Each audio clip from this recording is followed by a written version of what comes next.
Baik, Lanjut.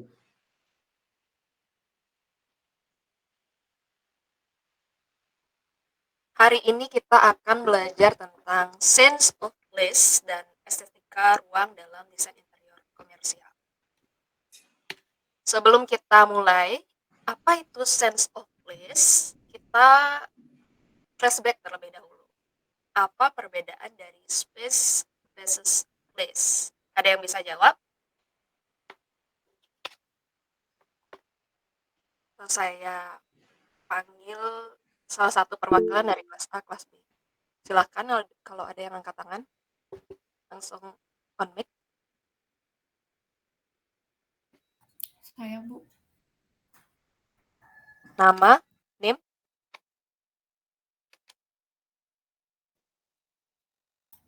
Saya Tasya Julita Situmorang dengan NIM belakang 40.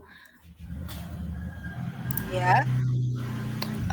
Untuk space adalah ruang, mengacu pada ruang, yaitu hal yang bersifat abstrak, sedangkan untuk place adalah ruangan yang suatu ruang yang memiliki batasan. Oke, di keep satu jawaban. Tasya Jelita, 40. Kalau yang dari kelas B gimana? Apa perbedaan space sama place?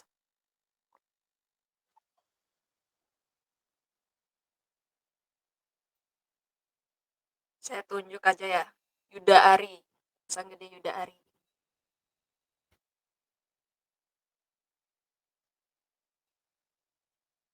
Ada orangnya? Ya, Bu, saya, Bu. Ya. Menurut kamu perbedaan space sama place itu apa?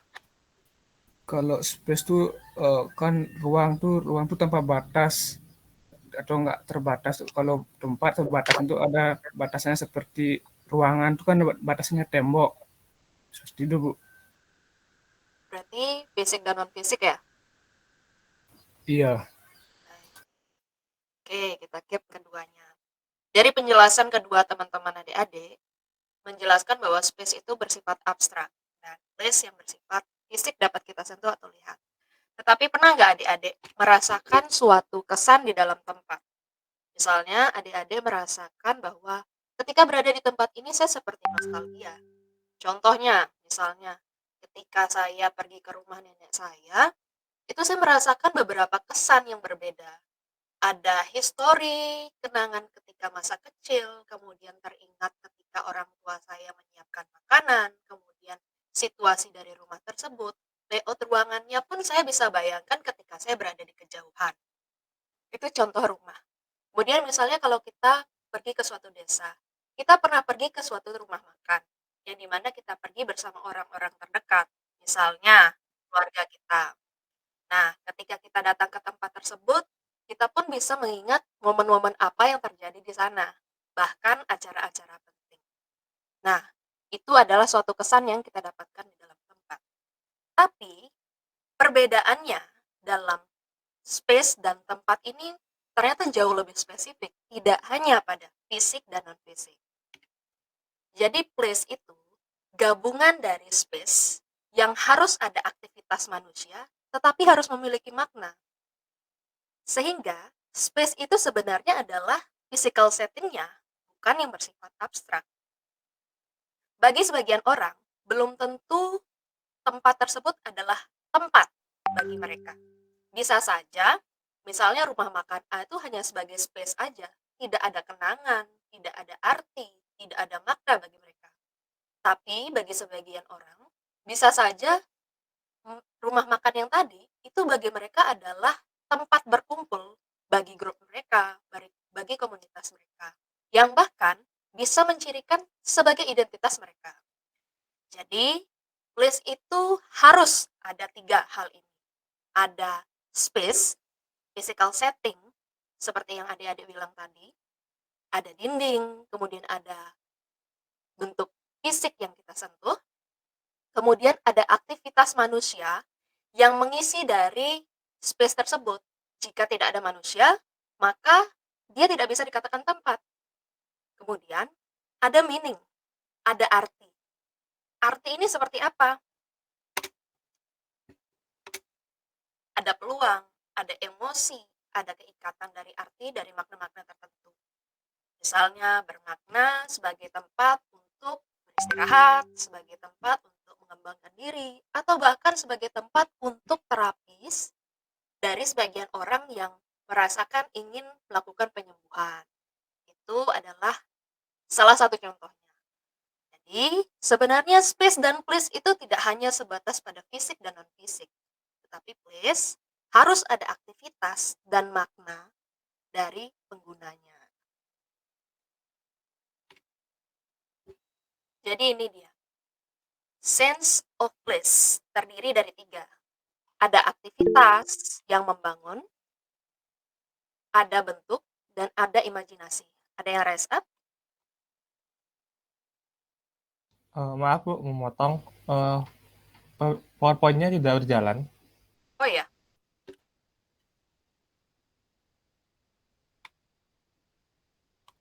ini udah terlihat. Sudah Bu. Oh, jadi langsung cepet ya, kalau misalnya nggak kelihatan. Sebentar, saya pakai gini aja.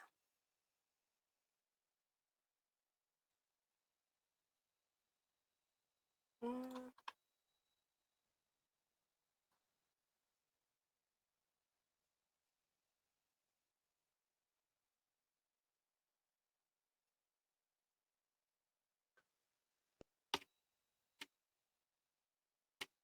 oke, ini dia yang tadi. Jadi place itu bagiannya ada space, aktivitas, dan makna dari ruang itu sendiri. Jadi harus ada manusia, harus ada arti, dan harus ada space. Sampai sini cukup paham ya. Sekarang perbedaannya dari space sama place. Kenapa sih harus kita ngebedain space sama place?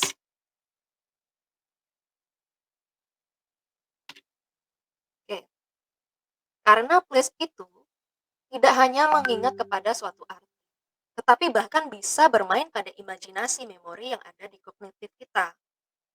Dan physical setting ini sepadan dengan ada yang namanya bentuk di dalam desain interior. Dan tentunya aktivitas ini berhubungan dengan kegiatan sama manusia yang ada di dalam tempat tersebut. Jadi, arti ini pun, makna ini juga sepadan dengan apa yang sedang diimajinasikan dari orang yang mengharapkan pada suatu tempat tersebut. Misalnya kita pun terkadang mengharapkan kita nyari kafe yuk, tapi mungkin bisa tempat untuk kita berkumpul atau kita untuk sekedar untuk ngerjain tugas di luar, work from anywhere. Itu adalah imajinasi. Tetapi ketika terjadi berada di ruangan tersebut, apakah makna itu akan kita dapatkan? Maka harus ada pengalaman yang dilakukan oleh orang-orang yang beraktivitas di sana. Jadi, bisa saja seperti yang saya bilang, place bagi orang tertentu mungkin hanya space bagi orang lain. Misalnya, menurut Tasya, tadi bisa saja misalnya tempat kopi ini hanya sekedar ya tempat kopi, tidak ada kenangan yang bermakna bagi saya. Tapi bagi Yuda Ari, mungkin bisa saja space yang tadi karena banyak sekali kenangan, kemudian tempat sebagai bertemunya misalnya si Yuda Ari dengan gebetan baru gitu kan, berkesan gitu kan. Jadinya space tadi itu menjadi place bagi dia karena ada arti yang bermakna bagi dia dan aktivitas yang berulang. Gitu. Jadi sense of place model ini, kesan dan pemahaman itu penting sekali adik-adik. Ketika nanti adik-adik untuk merancang desain interior komersial. Bagaimana sikap pengguna ini terhadap tempat? Itu adik-adik yang merangkainya, yang bisa menghasilkan dari makna ruangan tersebut. Maka pada padanan yang paling tinggi, kita menciptakan suatu desain interior itu tidak hanya melihat lagi secara visual yang sangat di permukaan, tetapi bagaimana kita bisa menciptakan dari aktivitas atau flow yang kita buat nanti dengan bentuk-bentuk yang kita kembangkan sehingga bisa bermakna bagi orang-orang yang berkunjung ke tempat tersebut. Sehingga dari tempat tersebut pun ada interaksi dari pengguna dan juga tempat. Tidak hanya sekedar berlewat begitu saja di memori mereka.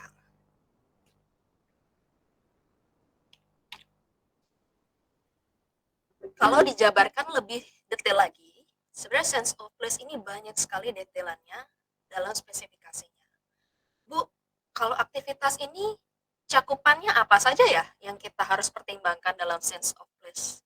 Jadi aktivitas ini ada misalnya interaksi sosial. Misalnya adik-adik membuat bagaimana suatu perkumpulan itu bisa berinteraksi di dalam tempat tersebut.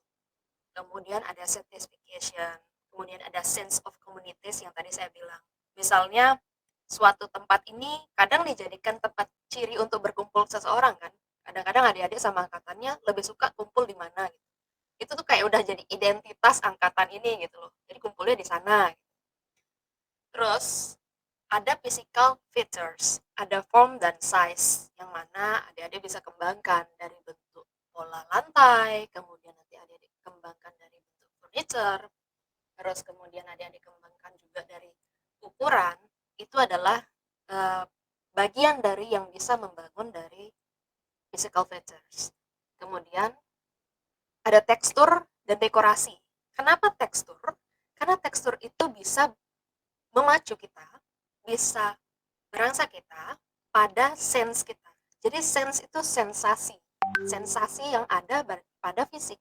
Ketika kita meraba sesuatu, ketika kita menyentuh sesuatu, tentunya ada tekstur yang bisa kita rasakan. Oh, dinding di sini bentuknya menggunakan material batu bata. Kemudian kita bisa pegang, oh batu batanya batu bata alami, yang rustic, bukan yang batu bata gosok. Jadi rasanya seperti vintage atau bahkan kita berasa seperti di Eropa gitu. Berbeda dengan ketika kita menggunakan batu bata gosok yang sudah di coating, itu mungkin rasanya seperti oh ini Bali banget nih gitu. Jadi ada tekstur dari kita sentuh pun kita memori kita sudah mulai merangkai baru. Ada kognitif kita, proses kita menerima informasi. Kemudian ada koneksi dan arrangement. Nah, di physical setting ini pun ada juga namanya individual. Misalnya, relasi kita terhadap apa yang sudah kita punya. Pada dasarnya, setiap manusia itu kan sudah punya pengalaman di memori mereka. Adik-adik tahu itu batu bata karena dahulu adik-adik mempelajari bahwa itu adalah namanya batu bata merah. Nah, itu yang disebut namanya relasi di dalam otak kita. Tapi ketika kita menggunakan namanya satu hal yang baru, itu akan menjadi informasi yang baru. Maka ada ekspektasi yang akan dihasilkan. Bahkan ketika kita sudah mengulang itu di dalam otak kita, maka akan kita merasa seperti namanya ada attachment pada tingkat yang lebih tinggi. Sehingga ketika sudah ada physical, ada individual dan activities, tentunya dari makna ini akan menghasilkan namanya identitas, kemudian estesia, dan juga simbol bagi sebagian. Untuk sampai sini ada yang ingin bertanya terlebih dahulu? Berarti cukup jelas ya.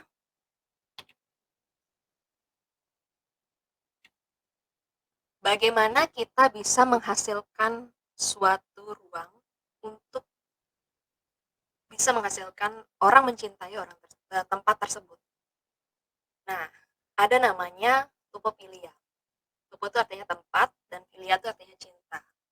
Bagaimana setiap orang itu kita pacu di dalam otaknya, kemudian kita bangkitkan di dalam hasratnya, supaya dia bisa mencintai apa yang kita ciptakan khususnya pada tempat tersebut. Sehingga hubungannya sangat kuat dan memberikan kesan sama orang itu, namanya tupofilia.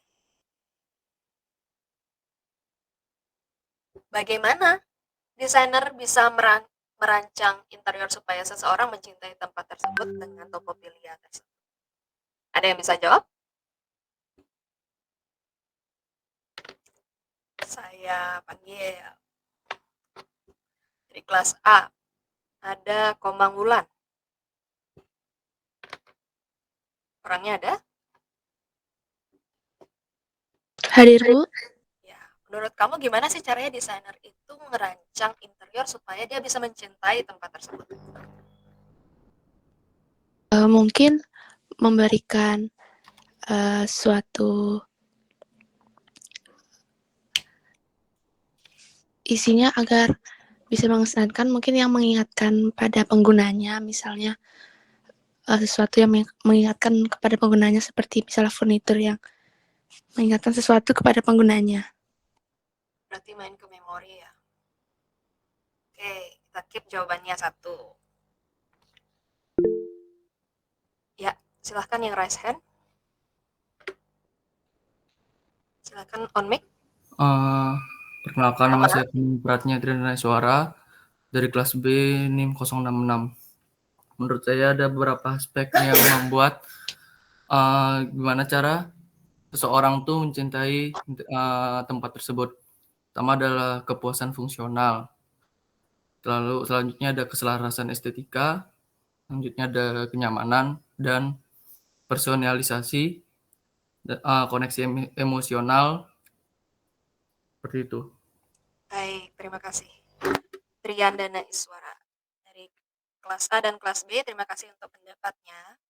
Jadi kalau menurut teorinya Topopilia ini, cara kita untuk menciptakan tempat tersebut agar bisa dicintai itu ada 4 hal.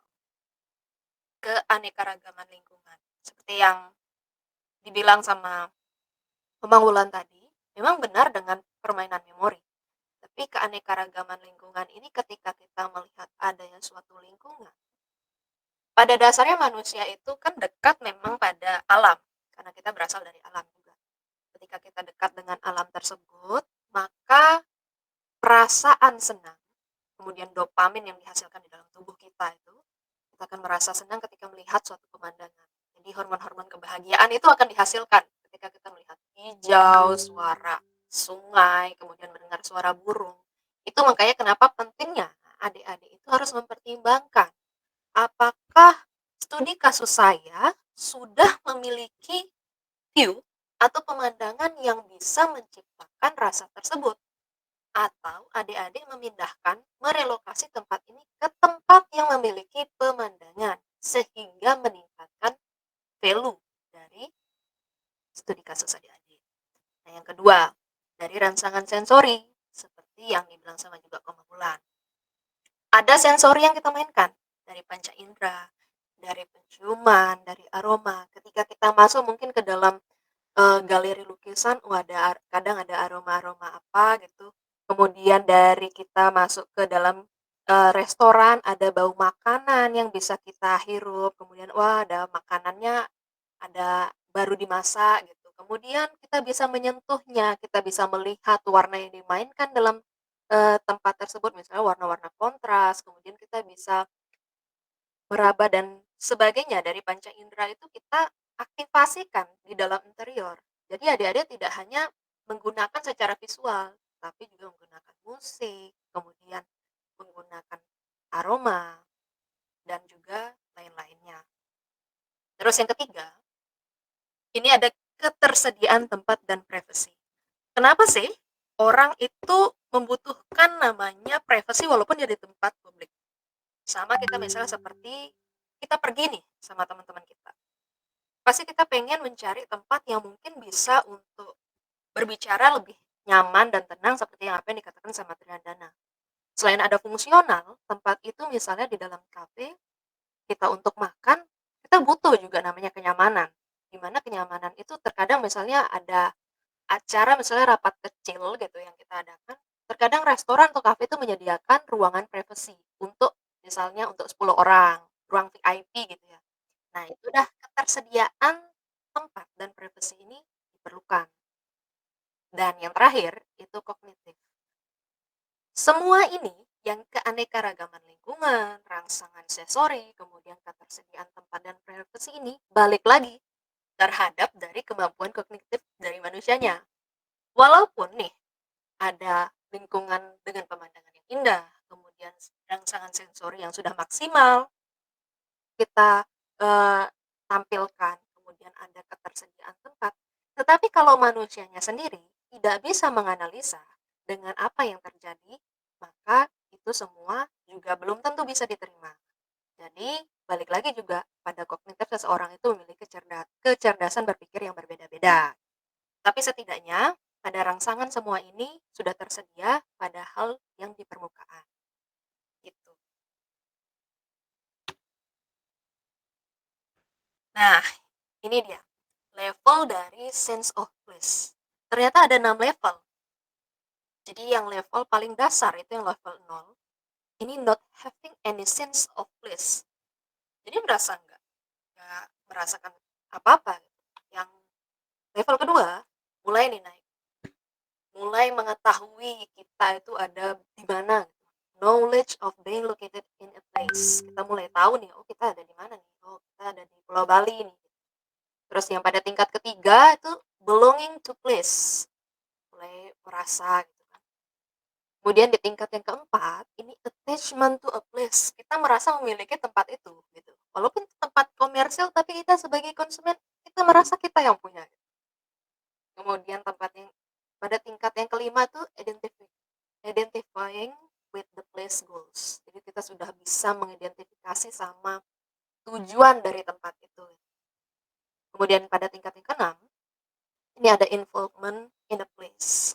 Dan yang terakhir itu sacrifice for a place. Kita mulai berani berkorban sama tempat itu. Nah, pada implementasinya seperti ini contohnya. Pada level pertama, itu adik-adik not having any sense of a place. Kadang adik-adik misalnya pergi ke suatu tempat nih. Hari ini mau jalan-jalan sama teman-teman. Terus tersesat di jalan. Adik-adik nggak kenal ini di mana ya. Terus tempat ini nggak tahu di mana karena nggak kenal jadi nggak punya ada hubungan emosional karena tidak pernah ke sana, tidak tahu tempatnya di mana, merasa tersesat. Itu level paling dasar. Not having any sense of place. Pada level yang kedua, ini adalah knowledge of being located in a place. Adik-adik tahu nih di mana. Nih sebagai contohnya, adik-adik pergi nih ke tempat misalnya Pantai Sanur. Oh saya tahu ini Pantai Sanur, tapi bagi saya ya cuma pantai aja, nggak ada ikatan atau hubungan emosional yang bisa saya rasakan. Misalnya nggak ada rasa senang, sedih ya biasa aja. Ini Pantai Sanur, saya tahu gimana cara saya datang, di mana pintu masuknya, dan saya bisa keluar lewat mana, parkir di mana. Udah gitu. Nah, pada level yang ketiga, ini belonging to place. Merasa memiliki tempat itu. Terbiasa dan memiliki hubungan emosional dan tidak masalah jika hilang. Misalnya ini mengapa dibilang memiliki tempat. Misalnya adik-adik datang ke Tiara Dewata nih. Di Tiara Dewata itu kan ada susunan dari layout ruang yang membagikan dari groserinya. Misalnya ada tempat makan, bahan makanan, kemudian ada bahan baju, kemudian obat-obatan dan sebagainya. Tanpa adik-adik baca itu signage itu, adik-adik udah tahu. Oh, tempatnya kalau mau ngambil bahan makanan di sini, kalau mau yang ngambil bahan untuk minum-minuman di sini, kemudian untuk ngambil sabun karena sudah merasa memiliki tempat tersebut. Jadi adik-adik sudah tahu di luar dari kemampuan kognitif adik-adik.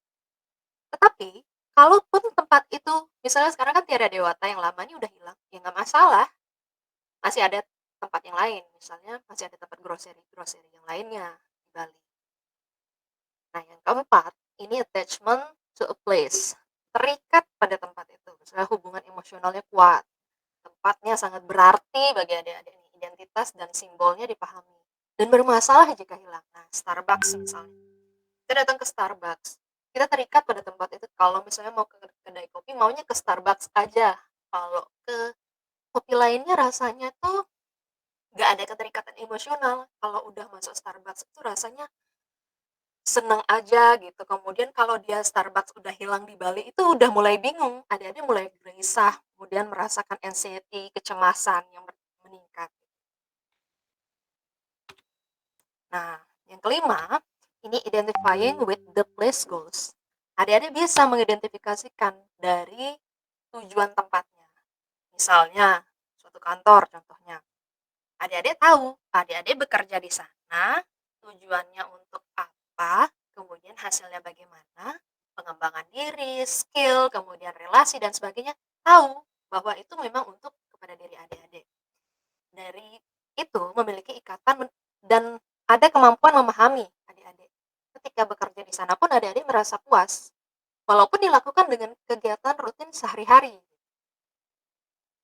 Nah, yang tingkat keenam ini, involvement in a place. Mau berpartisipasi dalam tempat. Contohnya nih, suatu rumah. adik-adik mau berperan untuk mengeluarkan uang adik-adik untuk membangun rumah, kemudian dengan kriteria yang misalnya sangat bagus, kemudian tenaga adik-adik habiskan untuk bekerja untuk menghasilkan uang untuk membangun rumah tersebut, menghabiskan waktu untuk membangun rumah tersebut mungkin dalam jangka waktu yang 1 tahun gitu. Itu mau berpartisipasi di dalam tempat. Dan yang terakhir itu sacrifice for a place. Adik-adik mau berkorban pada suatu tempat. Ini salah satu contohnya adalah tempat ibadah. Ada komitmen kuat. Jadi tanpa ikatan materi, adik-adik mau melakukan pelayanan, kemudian adik-adik mau melakukan kegiatan, aktivitas yang ada di sana pun sukarela, tanpa ada paksaan. Itu ada pada tingkat yang paling tinggi. Oke.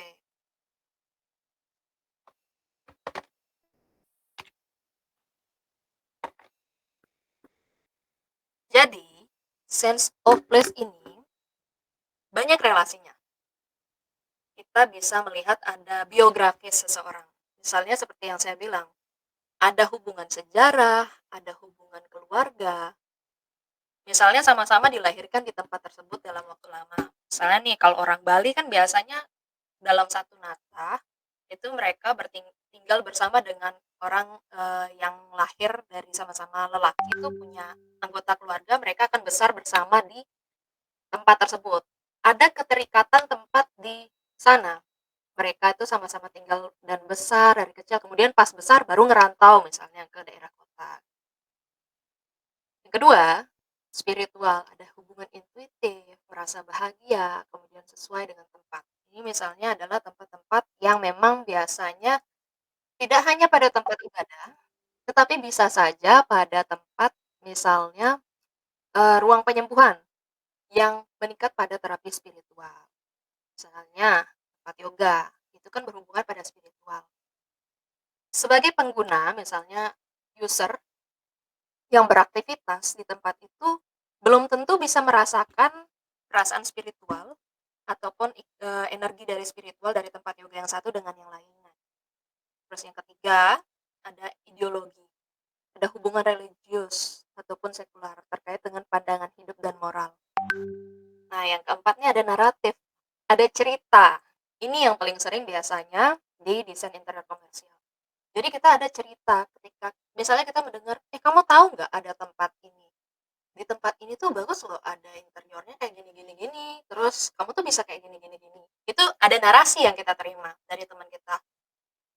Baru kita bisa meng-cross check bahwa, setelah kita berkunjung, bener nih dari narasinya tuh begini. Tapi dari narasinya juga ada yang salah gitu. Jadi naratif gitu.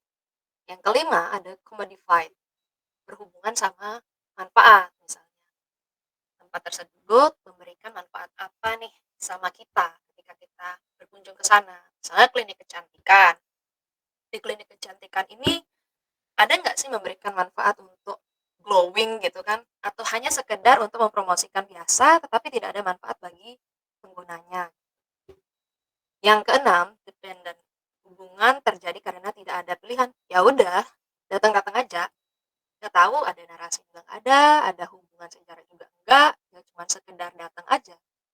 Jadi sense of place ini bisa kita bangun dari 6 hal ini, dari pemaknaannya. Kalau kita sederhanakan nih, sense of place sama sense of people. Bu, agak susah nih saya menerima informasi tadi sense of place levelnya. Saya kasih contoh pada sense of people. Pada level yang paling dasar, not having any sense of place. Ini seperti kita sama orang yang kita nggak kenal. Kita ketemu di tempat umum, ya udah lewat begitu saja. Terus ada level yang selanjutnya, knowledge of being located in a place. Ini setara dengan orang yang udah kita ajak kenalan. Misalnya, waktu adik-adik tiba-tiba lagi ngantri di beauty salon. Orang yang di sebelah tuh kita nggak kenal siapa gitu. Kita buatkan ruang tunggu gitu. Tiba-tiba ada interaksi sosial antara pengunjung satu dan pengunjung yang kedua. Mereka mulai berkenalan. Nah, kenalan. Kemudian level yang ketiga, belonging to place. Ini artinya setara sama teman. Kita udah ada pernah bertemu, pernah berkomunikasi, kemudian sudah ada mulai ikatan emosional. Gitu. Nah, Attachment to place itu tingkatan yang selanjutnya, misalnya setara sama pacar dan sahabat. Nah, desain interkomersial itu mulainya dari di attachment to a place ini. Kita bagaimana bisa membuat suatu orang itu merasa memiliki tempat tersebut, ada ikatan emosional, ada pengalamannya, ada memori. Kalau adik-adik tidak ada pengalaman nih, misalnya PDKT nih sama orang, ini pengalamannya nggak bagus nih untuk PDKT sama dia, nggak mungkin kan adik-adik untuk menjadikan dia pacar atau sahabat.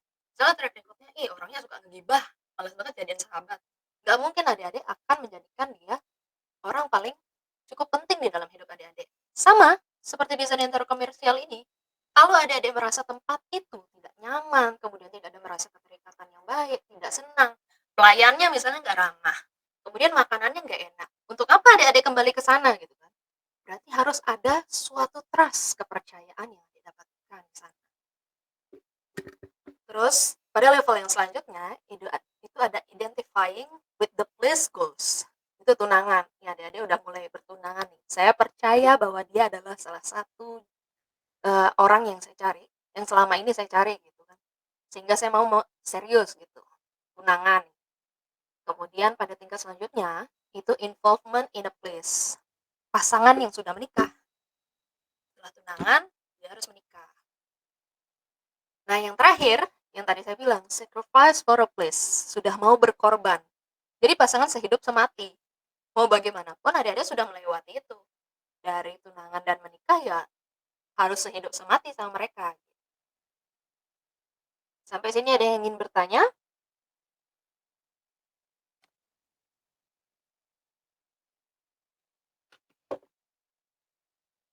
Cukup jelas ya. Mungkin masih dicerna gitu ya pelan-pelan ya. Oke, kita lihat nih contohnya. Ada yang pernah ke Gusto Gelato?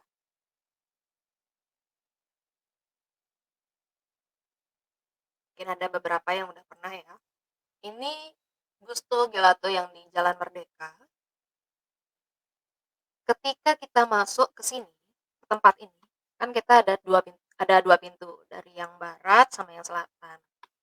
Ketika kita baru masuk itu kita melihat, oh ini ada alur sirkulasi. Dari mata kita kan kita melihat ada alur sirkulasi, tapi ada pembatasnya. Mesennya lewat mana ya? Oh, di sini ada display makanan. Terus di sini bisa mesen cup dulu, mau cup atau kon. Oh, ada pelayannya nih. Oh, ini ada informasi harga. Terus ada jenis-jenisnya juga. Nah, kita ikuti alur ini. Jadi kita mengamati terlebih dahulu interior ini dari masuk, kemudian kita pesan, bayar dulu, baru bisa pilih makanannya. Nah, selama kita ngantri di sini tuh kita dengar musik yang disediain sama, tempat ini gitu. Kita dengar musik, entah itu musik pop, musik jazz gitu kan. Itu bahkan musik Balinese pop gitu kan.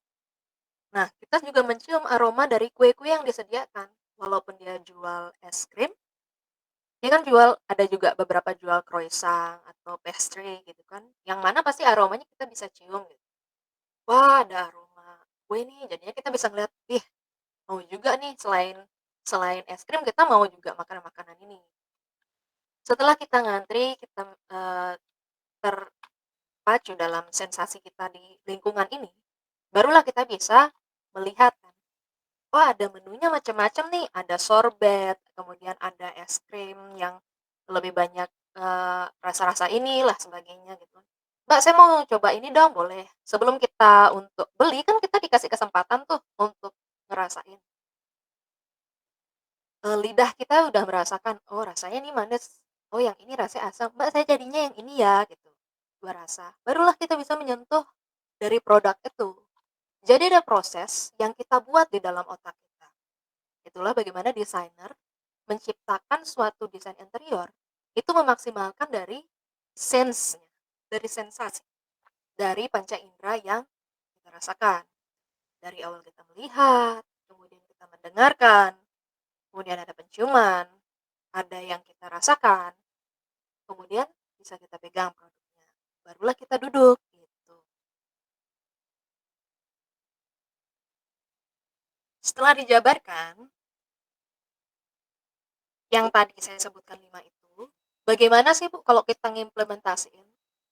Nah, ini menurut Zentes et al. Tahun 2007, dia bilang, kalau kita mau memaksimalkan sensasi dalam visual, dalam penglihatan, di dalam desain interior, itu kita bisa mainkan dalam lighting, pencahayaan. Contohnya nih, mau pencahayaan general, pencahayaan aksen, tentu akan menghasilkan kesan yang berbeda-beda.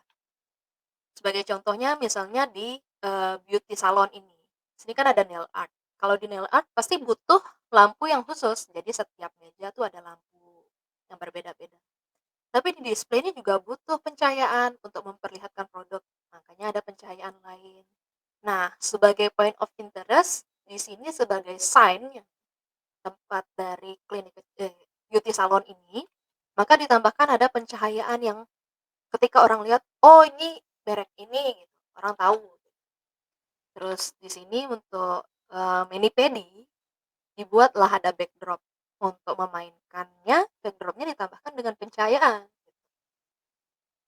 Yang kedua, ada shapes, ada bentuk. Kalau adik-adik melihat di sini kan bentuknya ada macam-macam. Ada lingkaran, kemudian ada permainan bentuk persegi, yang mana dikembangkan jadi setengah lingkaran, dan sebagainya. Terus yang ketiga itu ada warna. Kalau kita lihat di sini kan ada penggunaan warna yang senada. Tapi pada aksennya di tempat beauty salon ini menggunakan warna hijau. Di warna hijau tidak ada adik-adik lihat warna sampai 7 warna di tempat ini. Kemudian ada lantai, floor. Lantainya pun kita tentukan materialnya apa, warnanya mungkin yang senada dengan existing lainnya dari plafon dan dinding, kemudian ukurannya berapa gitu kan. Terus di sini ada merchandise. Selain produk, biasanya misalnya tempat-tempat lain itu kan menyediakan merchandise dari merek mereka. Misalnya ada tumbler, kemudian ada tote bag, ada tempat makan yang ada trademarknya mereka. Kemudian size, kita menentukan ukuran, di mana kita menyesuaikan pada kebutuhannya.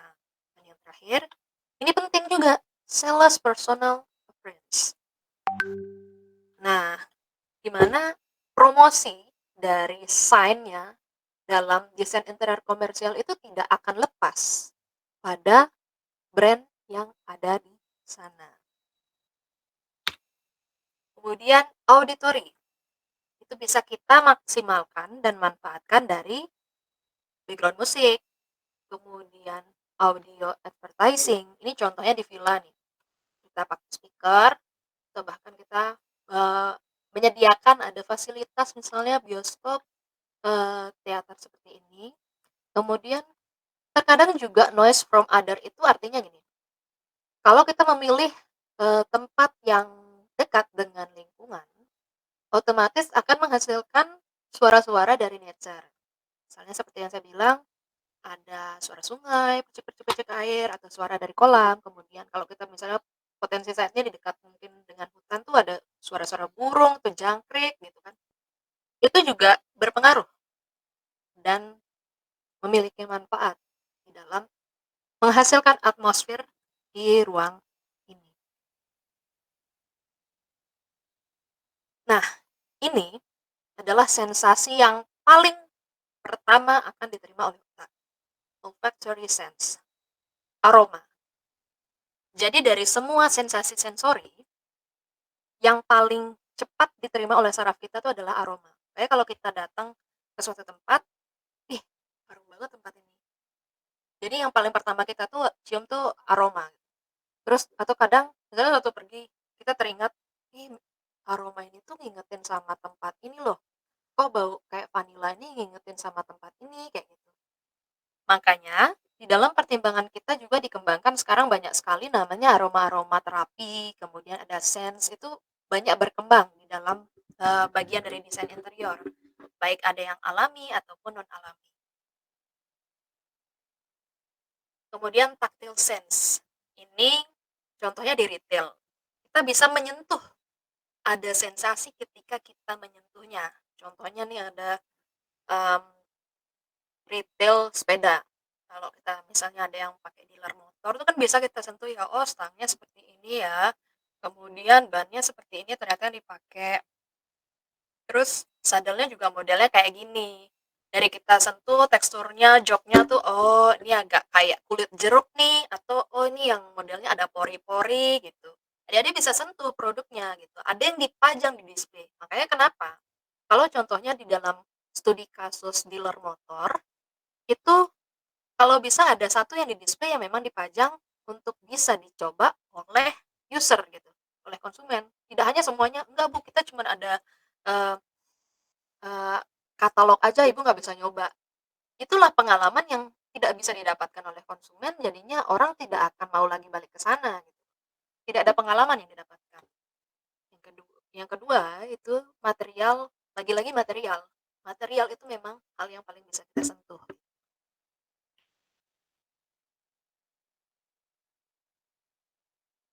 Dan yang terakhir, ini gustatory sense yang kita rasakan. Ini khususnya pada studi kasus untuk restoran ataupun kafe. Jadi misalnya dia punya ada produk baru di dalam makanannya, kadang disediakan booth di depan itu. Orang-orang yang lalu lalang dikasih kesempatan, silakan coba, ini ada food sample makanan baru gitu. Dirasakan, nanti orang akan tertarik, jadi ada promosi yang dimainkan. Seperti itu. Intinya seperti ini. Jadi, ada rangsangan lingkungan, atmosfer yang tadi saya bilang dari panca indera, distimulus nih. Kemudian diterima sama otak. Otakku menerjemahkan. Ada rasa senang, kemudian ada dibangkitkan dengan memorinya, kemudian ada perasaan dominasi. Barulah kita, manusia, akan memutuskan kita mau ke sana atau kita nggak mau ke sana. Jadi pada dasarnya, manusia itu kan pasti akan memilih keputusan benar atau salah, di dekat atau menghindar, memilih itu atau tidak. Jadi lingkungan itu kita ciptakan supaya kondisi emosionalnya ini ketika merasakan tempat itu bisa memilih untuk mendekat. Barulah dia akan bisa menghasilkan attachment to a place.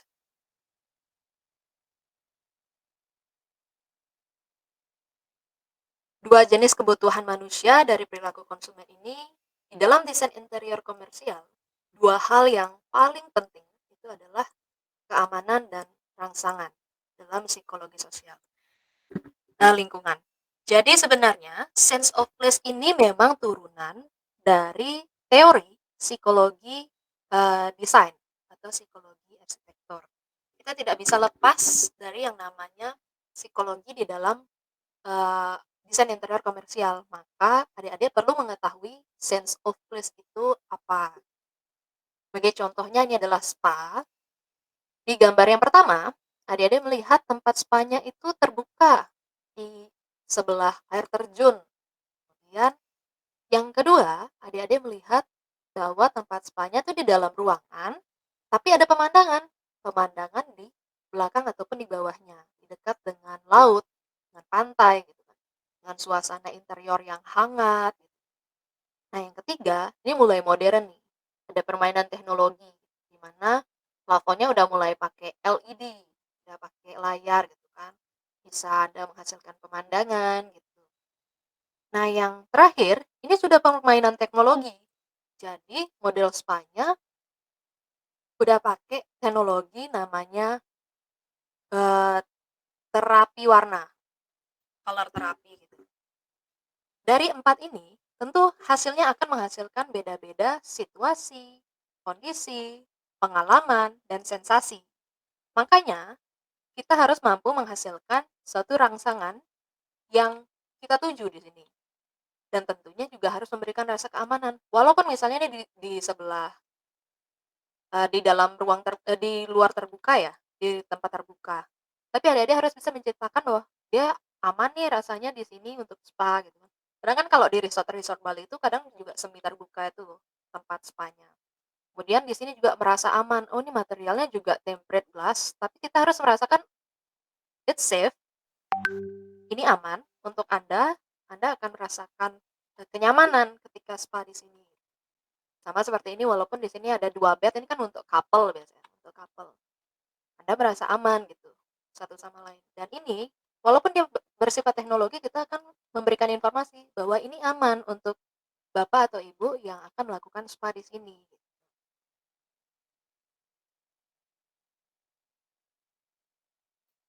Jadi skemanya ini, mungkin ada yang pernah lihat ya, desainer bersama timnya menciptakan suatu lingkungan yang distimuli, baru ke konsumen, masuk ke konsumen ini dengan panca indera tadi, dengan adanya pemahaman ruang. Ada atmosfer, ada estetis, ada fungsi, diterima nih sama otak, kognisi kita. Otak nih akan menerjemahkan, oh ini sesuai dengan mood saya nih. Lagi musiknya musik jazz, santai, gitu, moodnya. Perasaannya, tapi perasaan saya cukup galau nih, gitu, perasaannya. Berpengaruh, berpengaruh. Ada perilaku, ada respons. Sehingga perilakunya ketika ke sini akan kembali lagi karena merasa cukup nyaman.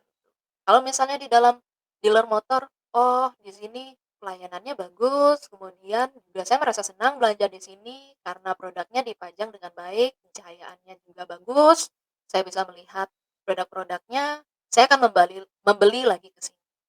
Tapi ada juga yang cuma sekedar melihat aja. Gitu.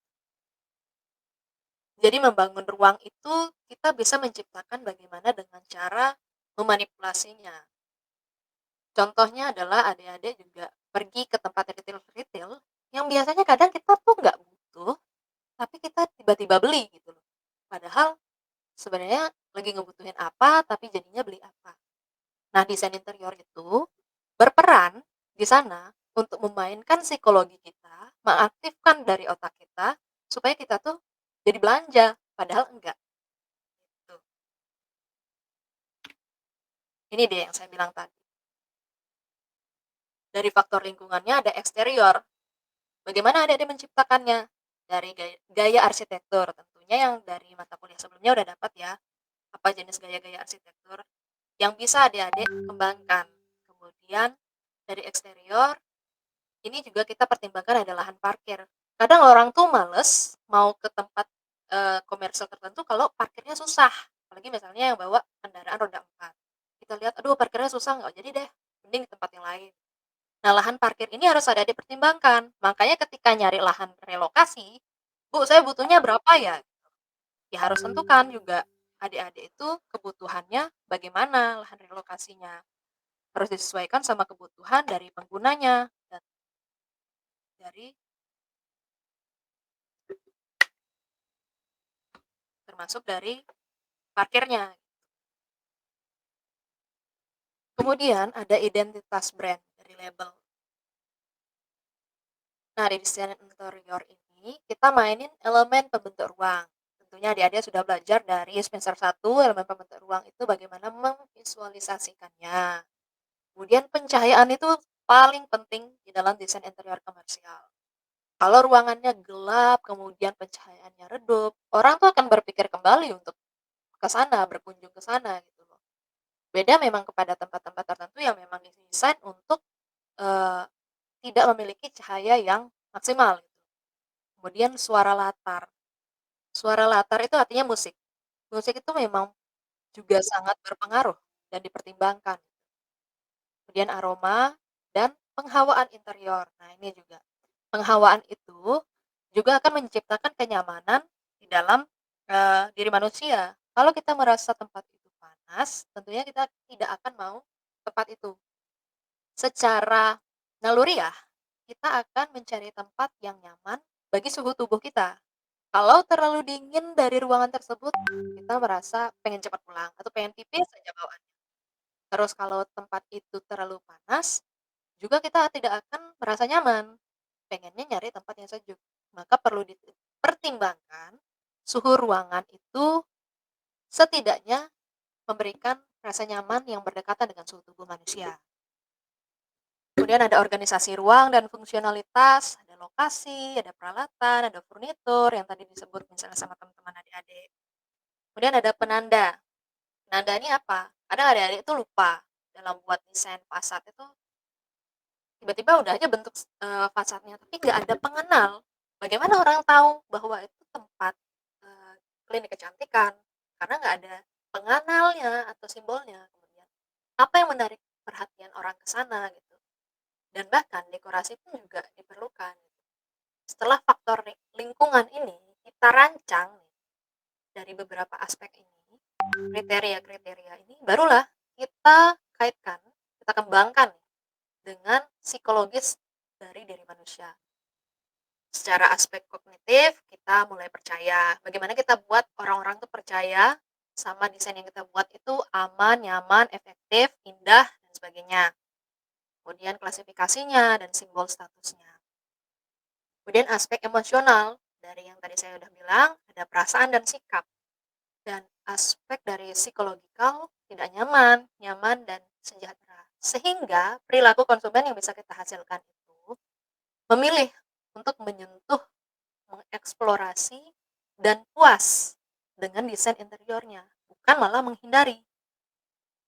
Makanya contohnya nih adik-adik nih ke Uniqlo atau ke retail-retail yang lagi booming ya, semenjak 2 tahun belakangan ini. Dari fenomena shopaholic ini atau penggila belanja, kadang kita masuk ke Uniqlo tuh nggak penting-penting banget kita mau ke sana ya, cuma sekedar ngelihat oh di sini ada jual ini, ada jual ini. Tapi yang awalnya kita nggak pengen beli, jadi beli. Kok bisa gitu ya? Karena ada beberapa hal yang dimainkan di dalam otak kita. Gitu. Jadi otak mamalia kita dimanipulasi sama desainernya gitu loh. Jadilah impulse buying yang awalnya kita tuh padahal cuman butuhnya nih pengen alat makan gitu kan, set makan kita beli ke sana. Tapi kok lihat, ih lucu ya ada headphone, ih kok ada parfum ya, kok pengen ya. Lama-lama tuh jadi hasrat kita yang dimainkan gitu loh. Jadi awalnya yang belanjanya cuma 25.000, tiba-tiba 250.000 gitu kan. Itulah bagaimana desain interior itu bisa memanipulasi otak kita supaya kita belanja, kita ke sana terus, kita makan terus, kita tergiur dengan produknya, akan kembali ke sana dan akhirnya memberikan profit bagi perusahaan. Itu yang dibilang pada pertemuan sebelumnya bagaimana dalam bisnis itu di desain interior komersial mempertimbangkan bagaimana kita bisa memberikan keuntungan bagi owner si pemiliknya. Pada intinya, tujuannya itu menciptakan suatu pengalaman. Kalau adik-adik merasakan pengalaman yang baik, pasti adik-adik akan kembali ke sana. Tapi, pengalaman itu pun butuh suatu cerita. Kita setelah kita ke sana, terkadang kita menceritakan, saya habis belanja ke sini loh, ke Uniqlo, habis beli ini, ada ini. Ada cerita yang kita ceritakan. Kemudian, menciptakanlah antisipasi, meningkatkan dia adanya aksi, mencapai adanya klimaks, dan secara bertahap menurunkan aksi. Sampai pada akhirnya menciptakan ingatan yang permanen.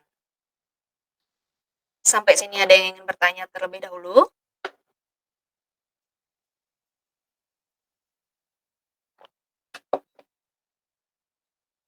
Tidak ada? Oke.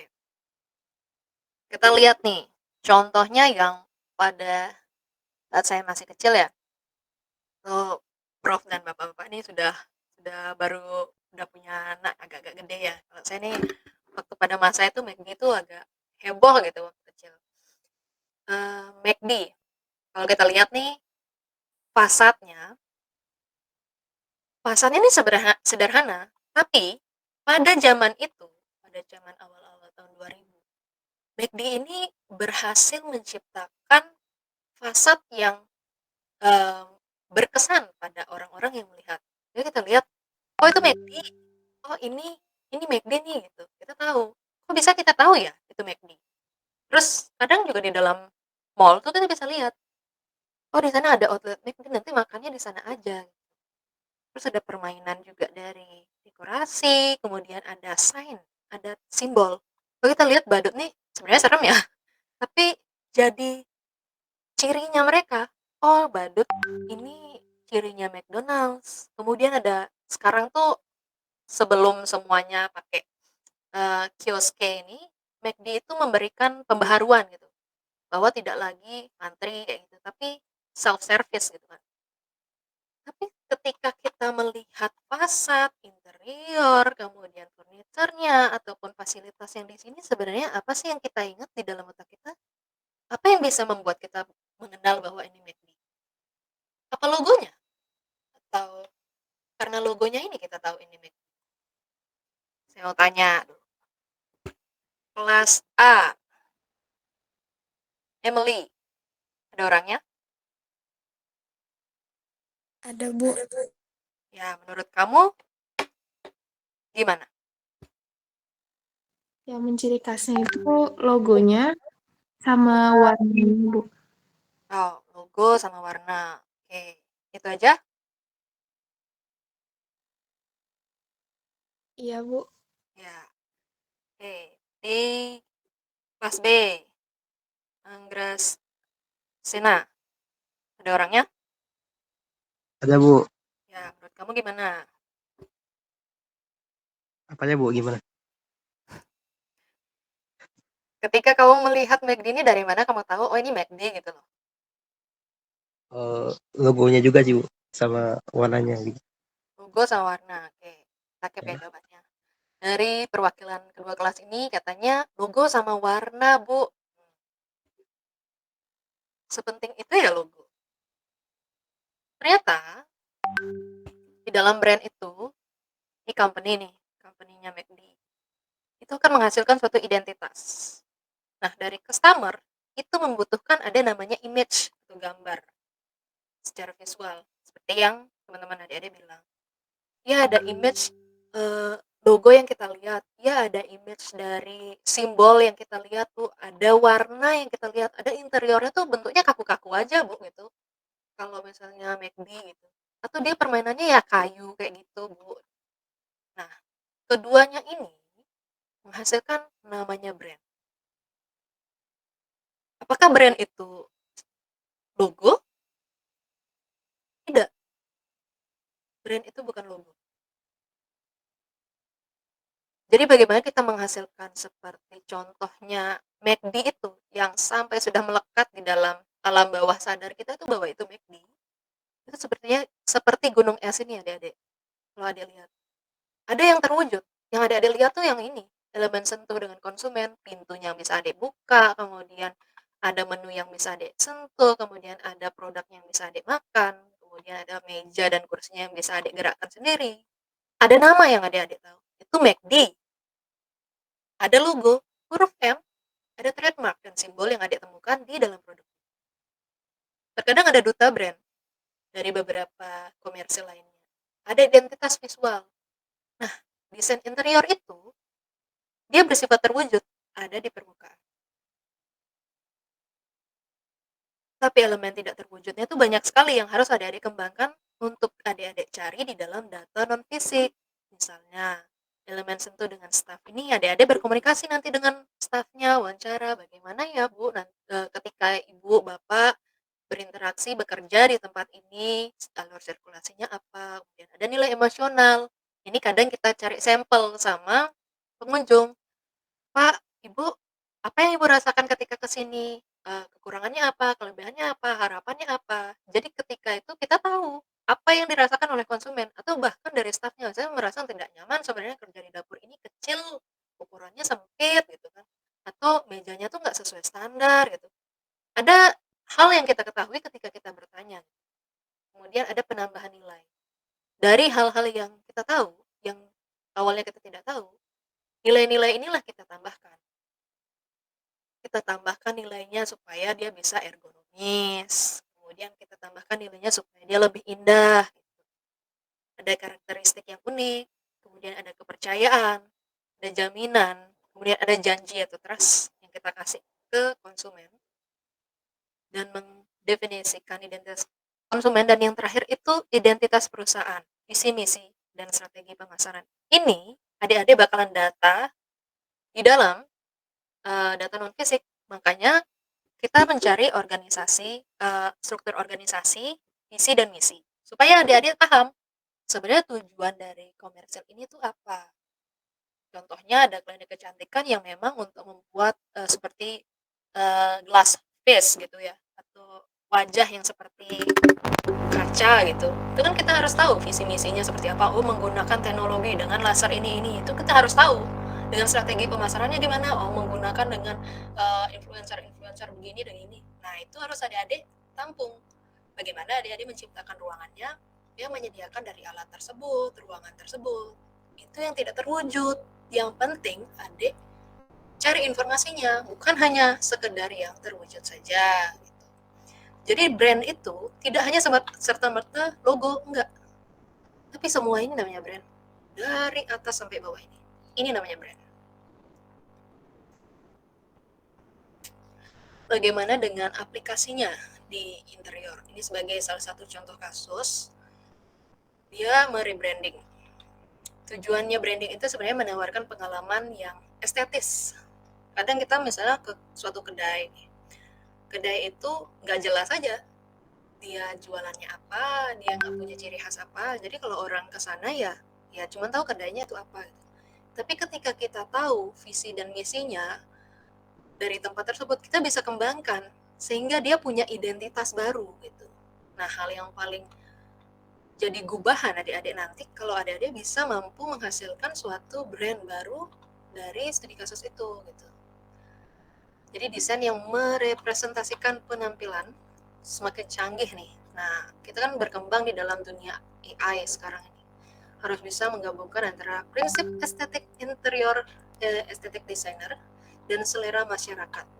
Jadi adik-adik tidak hanya secara idealis mampu menghasilkan suatu karya berdasarkan kemampuan adik-adik, tetapi juga bisa mengembangkan bagaimana selera masyarakat. Oke, sampai sini ada yang ingin bertanya?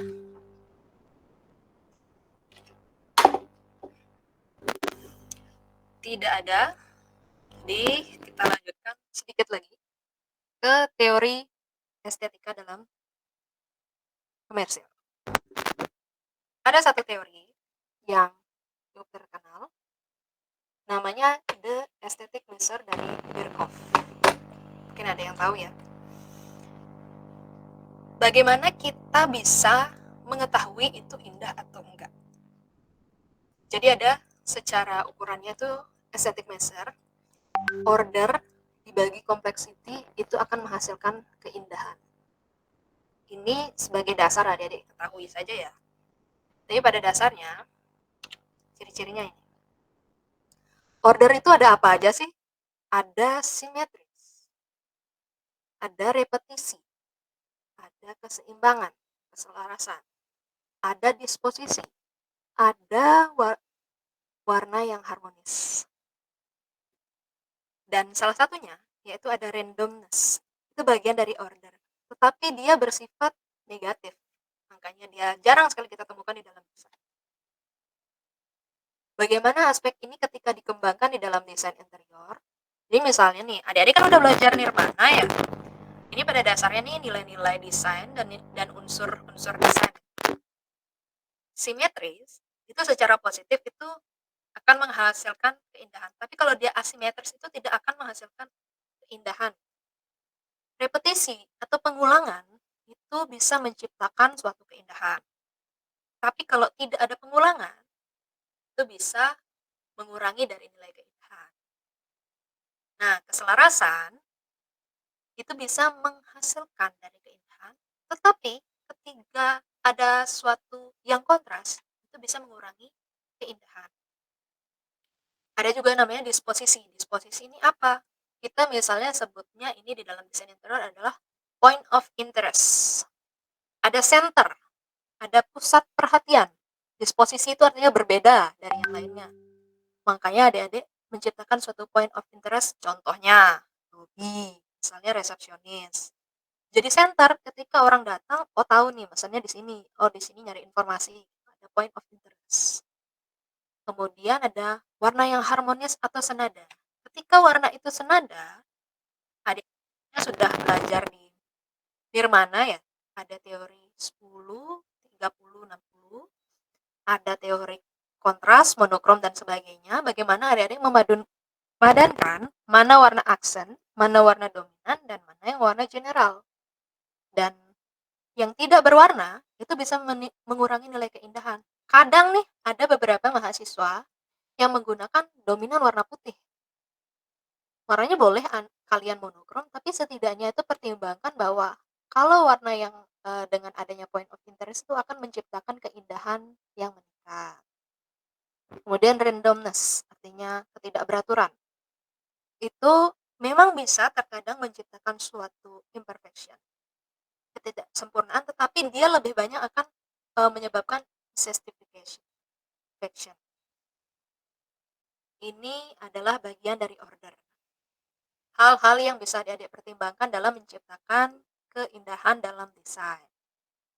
Nah, yang complexity, ini ada bentuk yang kompleks. Misalnya, ada bentuk lengkung atau bentuk-bentuk lingkaran, itu secara kompleks, dia akan menghasilkan keindahan. Tetapi bentuk-bentuk yang datar, bentuk-bentuk yang sejajar, itu bisa kurang menciptakan keindahan. Kemudian ada ornamen. Ornamen itu bisa menghasilkan keindahan. Bagaimana? Dengan adanya detail-detail. Misalnya pada partisi, kemudian pada railing, kemudian pada detail-detail misalnya fabric, atau bahkan dari meja, dari sudut-sudut kaki, dan sebagainya. Kemudian ada silhouette differentiation. Ada siluet dari pengulangan. Dan yang terakhir adalah warna kontras. Kalau ada warna yang kontras, ini juga bisa menghasilkan keindahan. Tapi kalau semuanya terlalu senada, tidak ada point of interest, bisa mengurangi. Bagaimana contohnya, Bu? Oke, kita lihat nih. Ada 2 contoh kasus. Di kiri saya ada gambar beauty salon. Kita bisa lihat di sini, bentuknya simetris. Dari kiri ke kanan. Itu masuk dan kanan ini. Bentuknya simetris. Yang kedua, ada pengulangan, ada repetisi.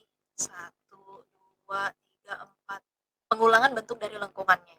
Dan ada pengulangan dari pola penataan fasilitas. Kemudian ada equilibrium, keselarasan. Selaras dari kiri ke kanan. Ada disposisi, ada perbedaan. Kiri dan kanan ini menjadi pintu masuk dan keluar. Perbedaannya di mana? Di sini. Di sini akan menjadi point of interest. Oh, di sini untuk orang berias, orang melakukan jasa, misalnya mau rambut gitu kan, dibuatlah berbeda dia. Ada warna yang harmonis, jadi warna-warnanya senada dibuat. Sama juga seperti ini, bentuknya simetris, ada pengulangan, ada keselarasan, kemudian ada perbedaan, dan ada warna senada. Tetapi bedanya juga, dalam kompleksitas yang keduanya dihasilkan ini adalah nilai ordernya. Kompleksitasnya, itu bentuk lengkungnya. Bagaimana kita ketahui? Ini ada bentuk lengkung. Kemudian ada ornamen yang detail. Ini adalah contoh-contoh dari beberapa indikator dari nilai keindahan yang ketika diimplementasikan di dalam desain, ternyata bisa menghasilkan keindahan jika adik-adik pertimbangkan dari nilai-nilai tersebut. Nah, ada contoh selanjutnya. Di sini saya tidak memiliki kapasitas untuk menilai ini jelek atau buruk, jelek atau bagus ya. Tapi kita bagaimana menganalisa bahwa bagaimana sih ketika nilai keindahan itu bisa dihasilkan. Contoh yang pertama, ini ruang spa. Adik-adik lihat bahwa backdropnya ini kan menggunakan lace profile ya. Terbagi pada setiap dua bed. 2 bed ada 1 backdrop. 2 bed ada 1 backdrop. 2 bed ada 1 backdrop.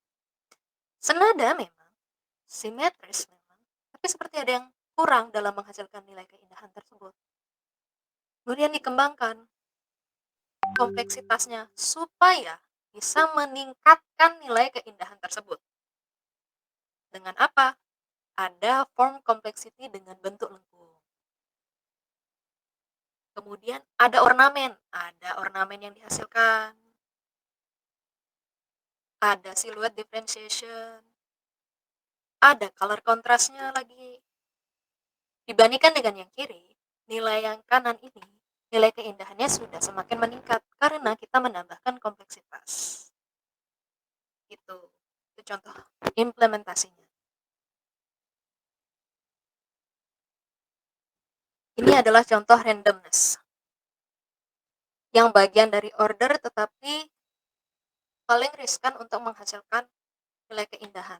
Karena ketidakberaturan itu akan menciptakan perasaan-perasaan dan psikologis yang dengan emosi negatif ketika distimulus oleh otak.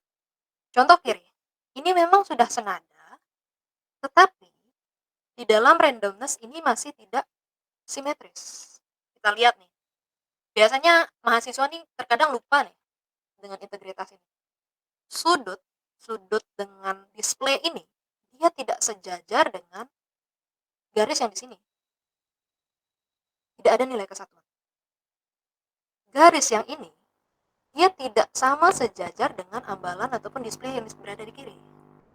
Nah, dari simetris pun sudah tidak ada. Sama juga seperti ambalan yang di sini dengan di sini. Walaupun ini dengan nilai perspektif ya, sudut pandangnya. Tapi kita bisa ketahui bahwa ini tuh tidak sejajar. Kemudian sama juga seperti mejanya dan juga garis ini. Hal-hal sederhana seperti ini, adik-adik sebaiknya pertimbangkan untuk menambahkan nilai keindahan. Ketika terlalu banyak ketidakberaturan, itu bisa menghasilkan kesemrawutan yang mengurangi dari nilai keindahan dari tempat tersebut. Walaupun sudah kita menciptakan warna yang senada, kemudian bentuk-bentuk yang sudah ada curve-nya, tetapi dari pola yang kita ambil itu masih salah, itu bisa menghasilkan suatu hal yang tidak bisa maksimal. Contoh yang kedua, ini misalnya ada plafon sama pola lantai. Ketika adik-adik mendesain kan nanti ada namanya pola lantai dan juga desain plafon. Kalau kita lihat dari desain lantai dan penataan fasilitasnya, ini tidak memiliki integritas dari plafon dan pola furniturnya dari benchnya. Pola plafonnya sudah lurus, kemudian ada lengkung, tapi di bawahnya tidak sama, tidak lengkung sama. Dia malah lurus ke sana. Nah, seperti ini terkadang terlewat dari kita ya mengembangkan desain seenaknya saja. Tapi hal-hal seperti inilah yang bisa mengurangi nilai keindahan. Sama dengan yang ini juga. Nah, ini juga penataan dekorasi. Karena dibilang, oh kompleksitas tuh harus ada dekorasi ya. Boleh, tapi kita harus pertimbangkan bagaimana penataannya itu bisa menghasilkan integritas yang baik. Dari penataan misalnya ada lukisan, kemudian ada foto-foto frame seperti ini, kita harus pertimbangkan, dia harus selaras, dia harus seimbang, dia harus simetris. Karena kesemrawutan ini bisa mengurangi nilai-nilai keindahan. Warna yang dipakai pun colorful, boleh, tetapi harus pertimbangkan. Dengan warna yang terlalu lebih dari 5 itu akan menciptakan randomness. Ada warna kuning, kontrasnya sudah ada 1, kemudian ada warna merah, ada 2 kontrasnya, terus ada lagi warna biru, lagi ada warna abu, warna pink, warna agak hijau lime, warna peach. Ini terlalu banyak diterima oleh otak kita. Jadi kita bisa merasa tidak nyaman di tempat ini. Nah, ini integritas. Salah satu contoh integritas yang baik. Ketika kita menata produk dengan rapi, itu akan memberikan informasi. Ini salah satu contoh pengaplikasian integritas. Terus yang kedua, ini misalnya pintu itu sejajar garisnya. Atau bahkan kita biasanya membuat pola lantai nanti harus sama. Pola lantai garisnya dengan dinding. Ini sama dengan yang ini. Oke. Sekian dari presentasi saya. Apabila ada pertanyaan, silahkan bertanya.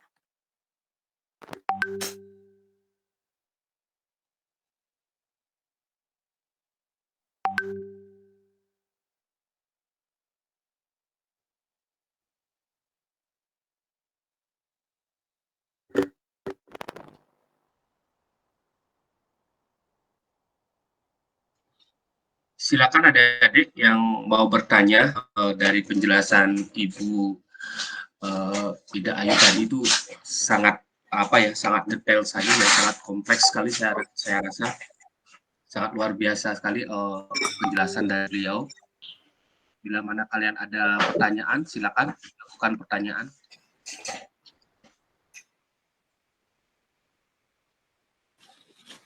Mungkin Pak Yan mau menambahkan, Pak Yan. Baik, Pak, silahkan. Ya. Terima kasih Bayu dan Bapak yang lainnya. Selamat siang adik-adik. Kalau adik-adik tidak ada yang bertanya, untuk menguji sekarang apakah apa yang disampaikan oleh Bu Dayu tadi kalian pahami atau tidak, mungkin Bapak akan pancing dengan satu pertanyaan yang terkait dengan materi tadi ya, Marketplace yang berkaitan juga dengan interior komersial adik-adik. Ini untuk yang cowok ya, untuk yang cowok. Kenapa mungkin dari kalian ini ya, para mahasiswa, Bapak yakin kalian pernah memotong rambut atau mencukur rambut di barbershop dan pernah juga mencukur rambut di tukang cukur Madura atau tukang pangkas rambut Madura, adik-adik. Nah, pertanyaannya adalah kenapa kalian itu memilih memotong rambut di barbershop ketimbang di tukang cukur Madura. Padahal kalau kita lihat harganya kan jauh lebih tinggi ya, kalau dipotong rambut Madura mungkin 10.000, sedangkan kalau di barbershop itu sampai 50.000. Nah, untuk yang cowok nih silahkan, siapa yang bisa menjawab? Ini terkait dengan materi yang disampaikan oleh Bu Dayu tadi.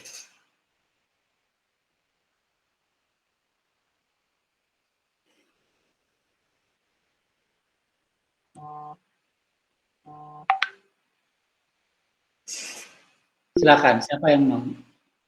Riandana, ya silakan. Mungkin dari segi estetika dan kenyamanan, Pak. Estetika dan kenyamanan, oke. Belum dapat kata kuncinya. Yang lain?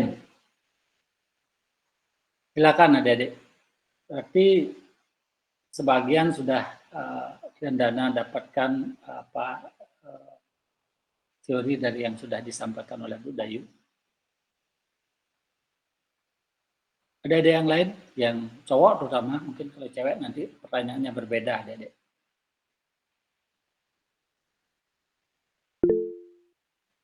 Ya, Yogi.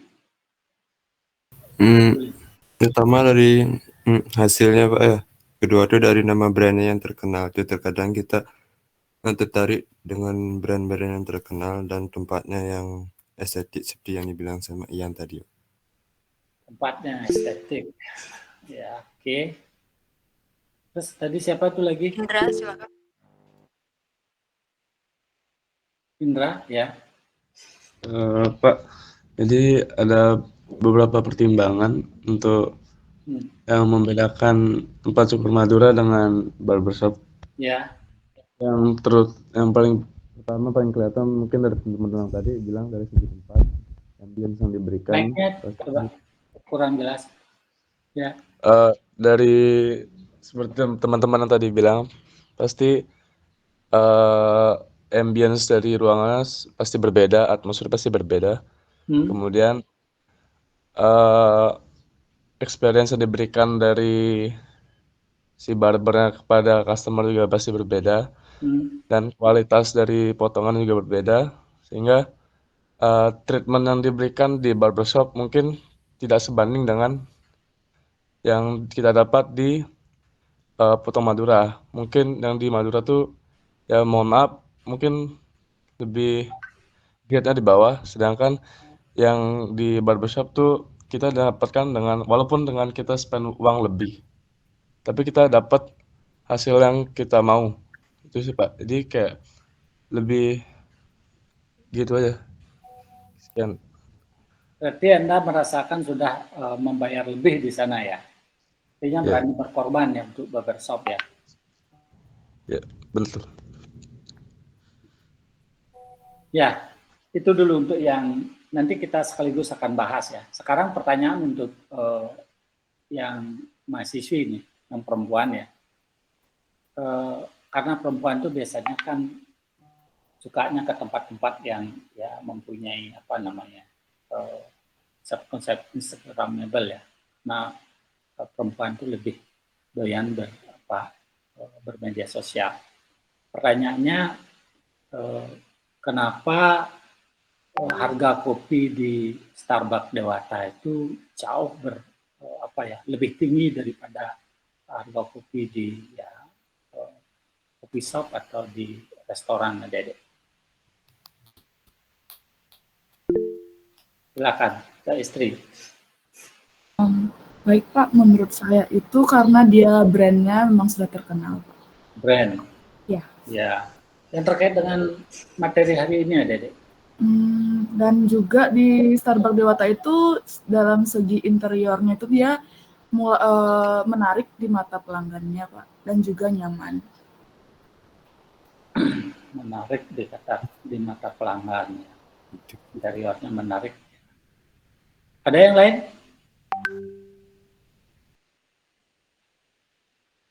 Jadi orang yang minum kopi di Starbucks itu ya tidak tanggung-tanggung mengeluarkan uang dan mengorbankan waktunya, kemudian mengorbankan finansialnya. Padahal rasa kopi rasanya ya tidak jauh berbeda sebenarnya.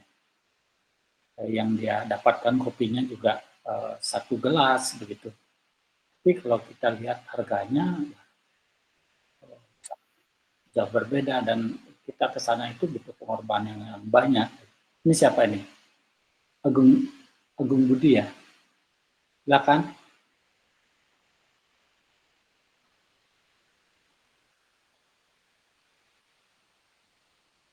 Siapa lagi mau berpartisipasi untuk memberikan pendapatnya?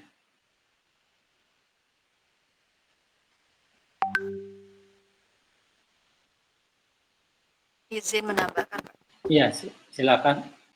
Seperti yang dibilang sama adik-adik tadi itu, sebenarnya ada pengalaman yang juga kita rasakan. Misalnya seperti kita ke Starbucks Dewata itu kan ada pengalaman yang berbeda adik-adik akan rasakan dibandingkan dengan outlet lainnya. Kalau misalnya di Starbucks seperti di Tengku Umar, kemudian Starbucks di Gatsu gitu kan, atau yang di mall itu tidak memiliki layout ruang yang bercerita atau bernarasi. Ketika kita masuk ke Starbucks Dewata yang ada di Sunset Road itu, kita akan disuguhkan dengan suatu pola ruang yang berbeda. Yang awalnya kita mungkin akan memesan seperti biasa, tetapi ketika kita naik ke lantai 2 tuh ada cerita, ada permainan AI, kemudian ada permainan proyektor, kemudian ada cerita tentang dari kopi itu, bagaimana kopi itu dihasilkan dari biji, kemudian dia diolah dari petani, baru dihasilkan jadi kopi Starbucks dan produk-produk unggulannya dia khususnya di Dewata. Jadi ada cerita yang dihasilkan, tidak hanya cerita dari produk, tetapi cerita yang akan dihasilkan sama konsumen ketika berkunjung ke tempat.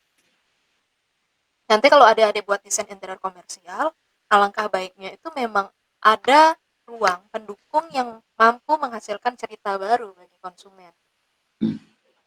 Sehingga bisa adik-adik bagikan kepada orang-orang. Seperti itu sih, Pak. Oke. Begini ya, Dede. Terima kasih, Bu Dayu. Nah, apa yang membuat para konsumen itu rela berkorban, istilahnya dari berkorban ya, atau rela merogoh koceknya lebih dalam, dan rela meluangkan waktunya jauh-jauh dia datang dari tempat yang berbeda, mungkin jaraknya juga membutuhkan waktu 1 jam untuk sampai di satu tempat yang mereka cari itu, seperti di Starbucks Dewata misalnya, atau barbershop Pegas misalnya. Padahal di sebelah rumahnya ada tukang cukur Madura yang harganya lebih murah dan seterusnya. Kalau kita lihat hasil cukurannya barangkali tidak jauh berbeda dan bahkan bisa jadi lebih bagus. Begitu juga dengan kopi yang mungkin di dekat rumah adik-adik itu ada misalnya Circle K misalnya atau kafe apa yang rasa kopinya tidak jauh berbeda dengan di Starbucks. Kemudian volume kopinya juga secangkir yang adik-adik akan dapatkan ketika memesan gitu. Nah, sampai kemudian kita berani berkorban begitu jauh ya untuk mendapatkan. Sebenarnya yang kita cari adalah satu adik-adik. Itu sensasi, itu yang membedakan. Seperti yang dibilang sama sensasi tempatnya adik-adik. Nah itu yang ketika orang sudah sampai di titik itu, menikmati sensasinya, berarti dia sudah berada di level yang berbeda adik-adik. Jadi bukan lagi panjat sosial di sini adik-adik. Berarti memang orang-orang di sana itu sudah kelasnya dia di sana. Jadi status sosialnya akan berbeda nanti ketika dia sudah berada di sana. Nah, pertanyaannya sekarang adalah, atau tugas kita sekarang sebagai seorang desainer interior adalah, kalau kita sudah tahu sekarang kata kunci dari keberhasilan suatu ruang komersial itu adalah sensasi tempat. Pertanyaannya sekarang, bagaimana kita mampu menciptakan suatu sensasi yang ketika konsumen itu mau nanti mengorbankan finansialnya dan waktunya untuk datang ke sana. Itu pertanyaannya. Caranya kan sudah dijelaskan tadi sama Bu Dayu. Nanti akan itu yang kita kejar nanti. Ketika kita menciptakan satu desain, kita harus mampu menciptakan sensasi ini dengan beberapa atmosfer misalnya. Atmosfer ruangnya seperti apa.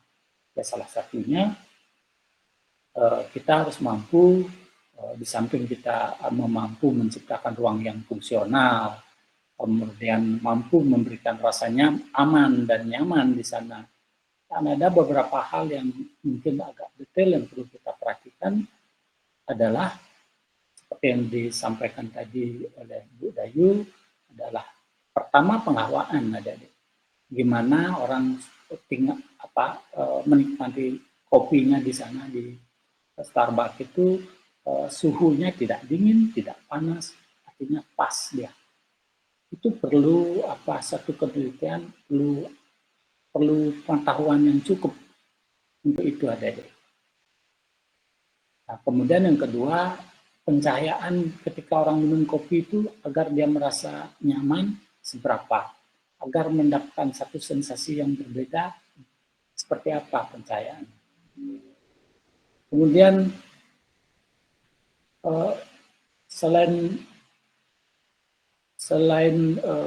penghawaan dan pencahayaan, mungkin perlu latar musik yang bagus ya, atau akustik yang bagus di sana, sehingga orang merasa betah di sana. Ada sesuatu yang dia nikmati di sana.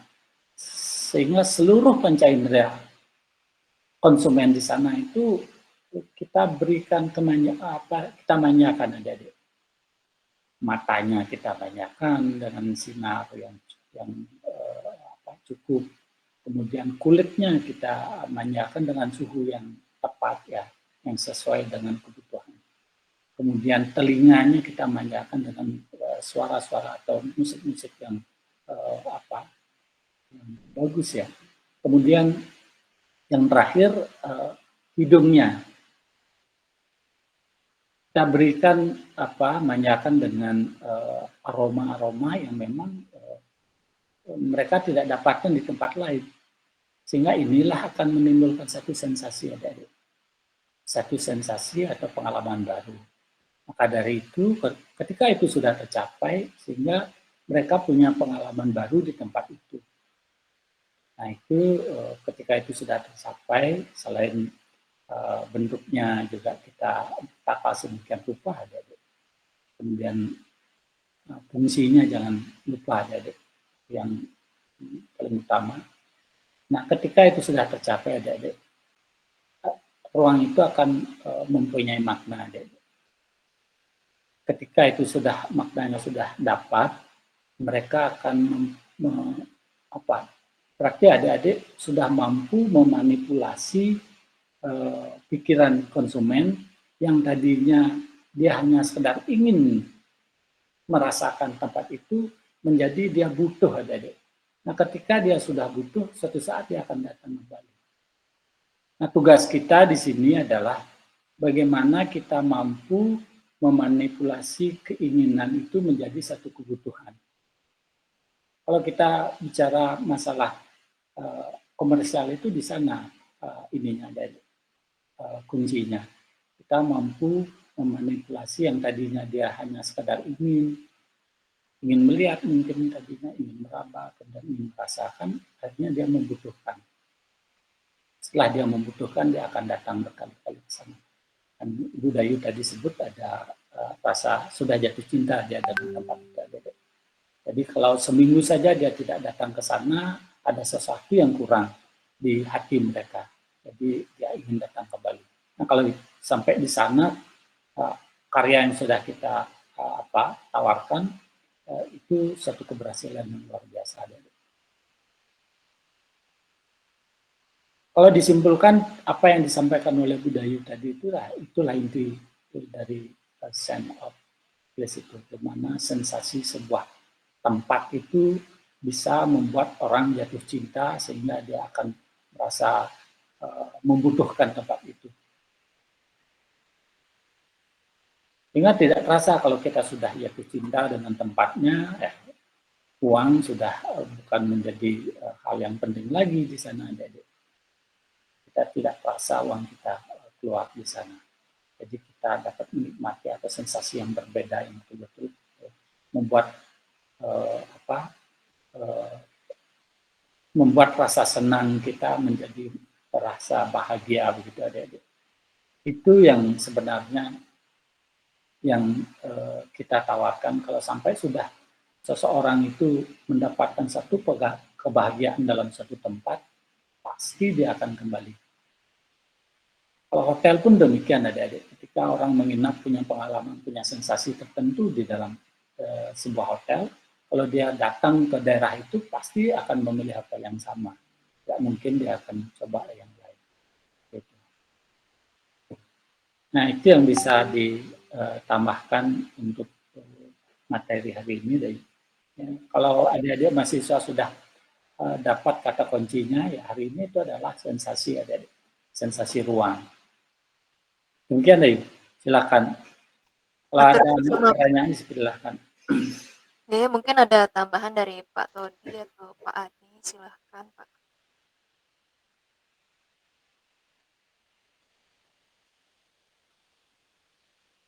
Kalau dari saya rasanya sudah sudah pas, lagi sudah ditekankan juga sama Pak Wayan juga. Saya rasa cukup jelas, mudah-mudahan mahasiswa juga bisa menangkap jelas ya apa yang dipaparkan oleh Bu Dayu dan ditekankan kembali juga oleh Pak Wayan. Kalau dari saya sih pas, Pak. Baik Pak, Suksema. Adik-adik ada yang ingin ditanyakan perihal tentang sense of place ini lagi? Ada yang kurang jelas?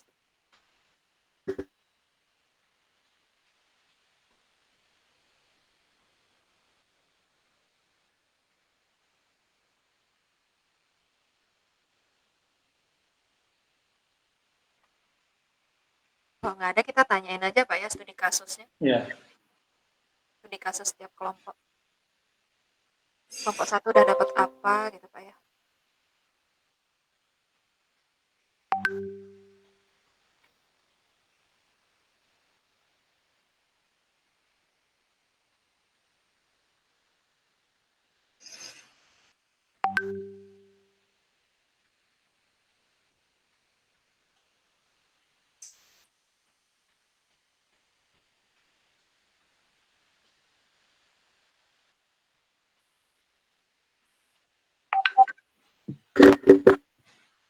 Ya, untuk kelas A, kelompok pertama itu kelompok restoran.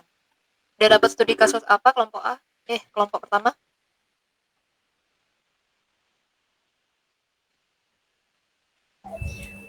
Kalau dari kelompok saya sudah dapat dari surveinya itu masih belum lengkap sih Bu data-datanya.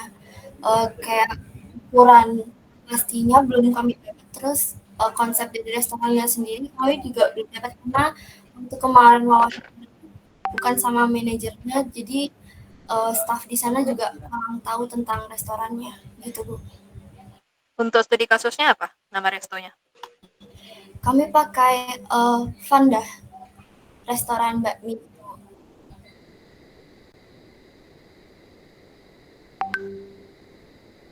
Vanda Resto.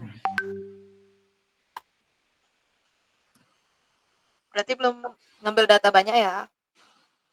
Iya Bu. Oke, terima kasih. Kelompok 2 beauty salon. Ada Nehemiah Resa Manalu.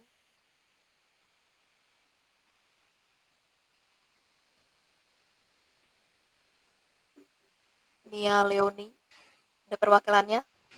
Halo, Ya. saya perwakilan dari kelompok 2 Bu. Studi kasusnya apa? Studi kasusnya itu beauty salon dan kita dapatnya itu di sebentar, di Brow Lab di daerah Renon, Bu. Di depan Baju Sandi pas. Dan kita udah dapat itu dari data non fisiknya. Sebentar. Dari struktur organisasi kita sudah dapat Bu. Habis itu untuk aktivitas juga sudah lumayan dapat informasinya. Fasilitas juga sudah. Kemudian kondisi site kita juga sudah ngecek dan segalanya. Kemudian ada analisis utilitas juga kita sudah melakukannya Bu. Segitu saja dari kelompok kami.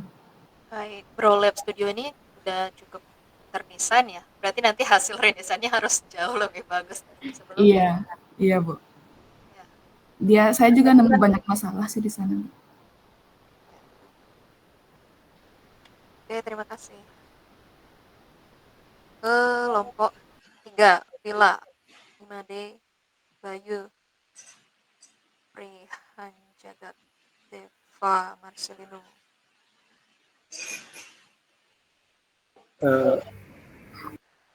Sebentar deh. Kayaknya akan lebih efektif kalau kita buka konsultasinya ini dipisah aja kelasnya gimana deh? Boleh Pak, cuman cross check aja mahasiswanya dapat studi kasus atau enggak. Sudah. Sekalian nanti kita berikan masukan yang lebih efektif. Bagaimana Bapak Ibu yang lain? Kita buka kelas baru A dan B untuk konsultasi masalah kasus. Kalau di kelas A ada Pak Adi aja ya? Pak Pram sama Pak Eka? Nggak apa-apa, saya sendiri juga nggak apa-apa nanti di kelas A. Oh. Saya buka. Baik. Kan cuma untuk informasi sejauh mana mereka sudah menemukan kasus di lapangan, terus apa saja yang sudah mereka dapatkan, terus apakah ada kendala atau tidak dalam proses survei atau penggalian data di lapangan, kan sampai di situ aja dulu ya.